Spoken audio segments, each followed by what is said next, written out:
What's up everyone, back for another beer review, and today I'll be reviewing a beer from Brasserie Dupont, and they are out of Belgium, and this is their Saison Dupont. So this is a Saison, and on the label it says unfiltered Belgian Farmhouse Ale. It comes in at 6.5% alcohol by volume, 30 IBUs at the time of review. I don't know exactly how old this can is because it does have a lot code that I cannot decipher. I'll read it off right now in case anybody out there can.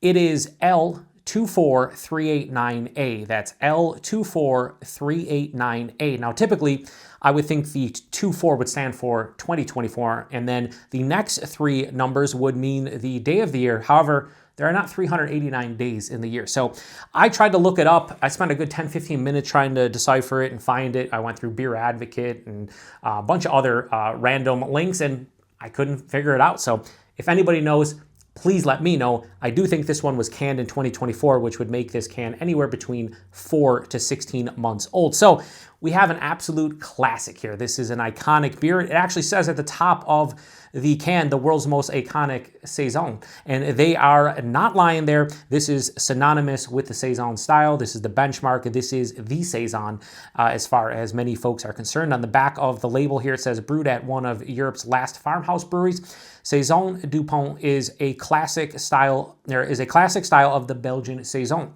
Golden blonde in color, dry yet refreshing, leaving you wanting more sip after sip. So pick this up as a shelfie beer to review for the month of April 2025. I haven't had this beer in many, many years, and I've never had it from the can, always from the bottle. So I didn't even know this came in cans, but it totally does, and I'm here for it. I'm using my Bellwoods here, like the wine glass, the stemmed wine glass. I love this. It has the white pickets on it. I think this is perfect, absolutely perfect for a Saison. So try to give it a nice pour here. Yeah, it's been many years since I've had this one, probably close to a decade. Maybe not that far, honestly, but it's been a while. And when I was thinking about picking up different, shelfie beers, I'm like, wow, I haven't reviewed this one. I haven't had it in a while. Why not do it? So we are reviewing it. So as you can see, this has a beautiful, like they said, gold. What do they say? A golden blonde color. Yes, it's definitely unfiltered.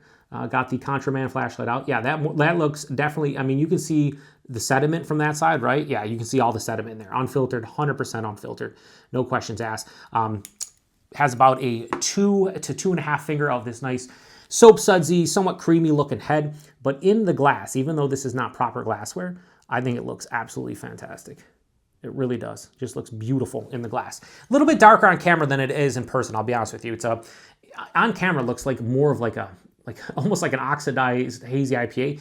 Nah, does not look like that in person. It looks more of that golden blonde, kind of unfiltered look to it. Anyway, let's get a nose. Beautiful. Ooh, I'm getting like a honey kind of like malt sweetness. Definitely a little bit of that barnyard funk you get with the style. It's more of like, some people say horse blanket when it comes to like really like sour and farmhouse beers that might have some tartness to them, some sourness to them. For me, this smells like hay. Like if there was bales of hay and you walked into like a farmhouse or they're just on the lawn or whatever, next to the barn. That's kind of what this smells like. Yeah, hay. It's honey. There's a nice like peppery, like white and black pepper kind of phenols from the yeast. Touch of like a bubble gum in here. Biscuity, malt crackery, kind of just like that like lighter, softer malt character. Yeah, so between the hay, the funk, the honey, the peppery notes, this is kind of what I remember this beer being. Has a little bit of a fruitiness, like a citrus, like a grapefruit or an orange. It's making my mouth water right now because I know this is going to be extremely refreshing. Ooh, it smells delightful. Yeah, let's get into it. Cheers, everyone.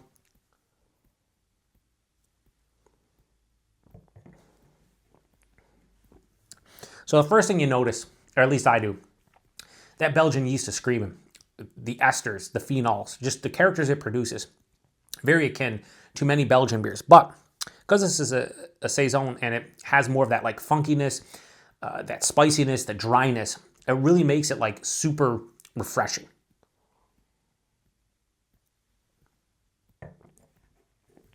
Body on this, 6.5%. It's like medium body. It's nice. It's light enough to be refreshing, not too big to bog down the palate. I think it's appropriate. The mouthfeel is that voodoo that the Belgian styles produce and some of the German styles, where this is very highly carbonated. This is effervescent. This is beyond moderate carbonation, almost full carbonation. It's spritzy on the palate. It's just like, it's almost that carbonation that kind of scrapes your palate clean. However, somehow, it still remains somewhat smooth on the back of the palate. Like after you go through that initial blast, it smooths out. There's a touch of a creaminess, but definitely that crisp and relatively spritzy carbonation. The taste is pretty much what I said in the nose. It has this beautiful crackery, biscuity malt character blending in with honey. That hits me right at the forefront. And then like there's citrus that mixes in a little bit. So it's grapefruit, it's orange, it's all at the forefront. Really nice. It's dry, it's zesty, it's pithy, but it's also a little bit sweet. Passes through. I get a little bit like a red apple, a white pear, something like that, like some kind of other fruity like characteristic. Maybe even like a dried apricot. And then the hay and the funk kind of like blanket the palate. But it's not, if you're somebody who doesn't like, huge funky beers where they're like just, it's like walking into legit farmhouse or like smelling a horse blanket or something like that. This doesn't have to that level of funkiness at all. It just has a nice funkiness, more of like a subtle nuance funkiness, but it's there. Then the finish, there's like this peppery kind of clovey spice character, probably from the phenols of the yeast. This finish is bone dry, exceptionally dry, a mild to moderate bitterness, definitely dry. There is not really any residual sweetness hanging around. 6.5%, you can't tell. This is, one of those beers that here in the US would be perfect during the spring and summertime just to crush. Like it has a lot of flavor, but it's still relatively light on the palate. Like it's definitely drinks like a lighter beer. That dryness is beautiful. It resets the palate. And I think with that big carbonation too, it kind of wipes everything clean. So after you take that sip and everything kind of mellows out, like you're ready to go back in. Like there is no like residual sweetness, residual flavor that's kind of hanging around. It's relatively clean from that aspect. It's just, it's a very vibrant and enjoyable beer, plain and simple. And as for a Saison, I'm not gonna sit here and bullshit you guys. It's not one of my favorite styles. How many Saisons have I reviewed on the channel? Not a lot. But I go back to a classic like this and I'm like, Joe, you should try more. You should review more. And I'm going to. That'll be one of the things I try to do more this year, is review styles that maybe I didn't gravitate towards 5-10 years ago and I'm starting to enjoy now. Brown ales have been one of them. I reviewed a couple already this year. Got a couple more coming up.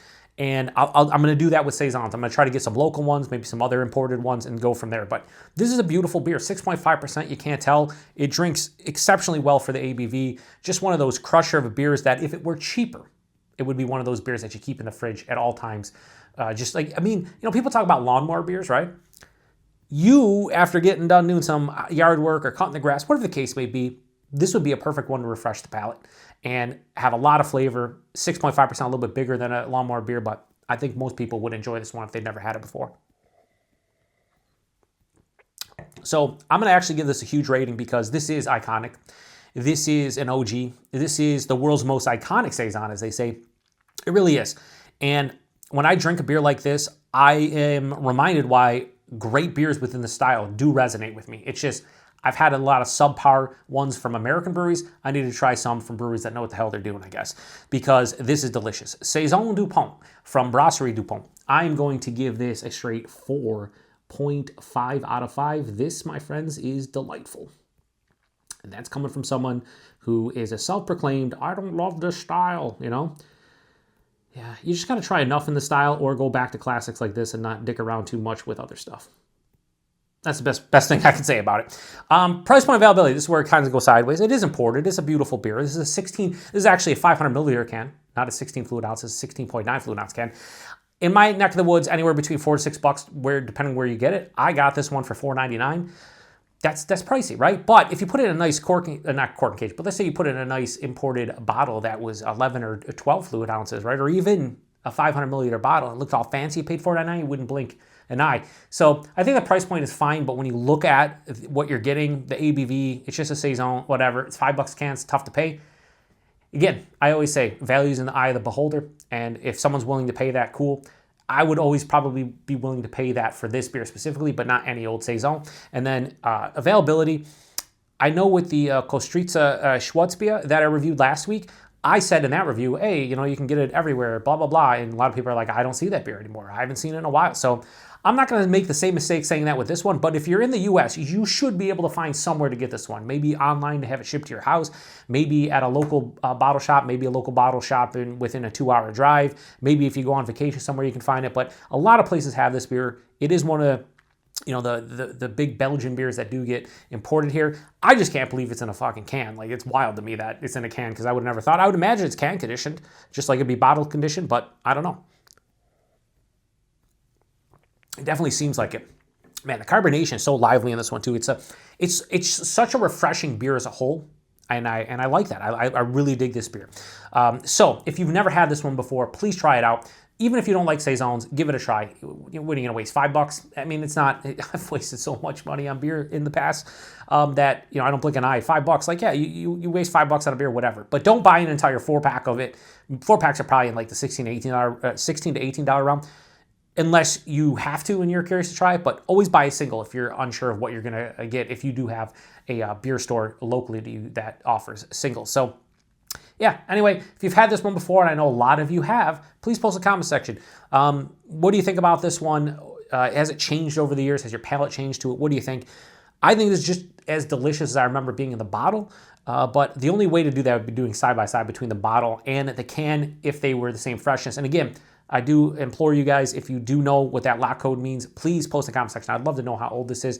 I'm going to say it's in 2024. That's all I know. This doesn't seem significantly aged or anything. Still seems bright and vibrant, but it just doesn't seem like it's super fresh, but probably I'd say like 6 to 9 months old. But anyway, I'm going to shut this one down. It's another shelfie beer review in the book. I have a couple classics this year, this month that were really cool. This and the Kostritza. And yeah, maybe we'll do at least one per month going forward. We'll see. Anyway, shutting this one down. Appreciate it. To the next one. Cheers.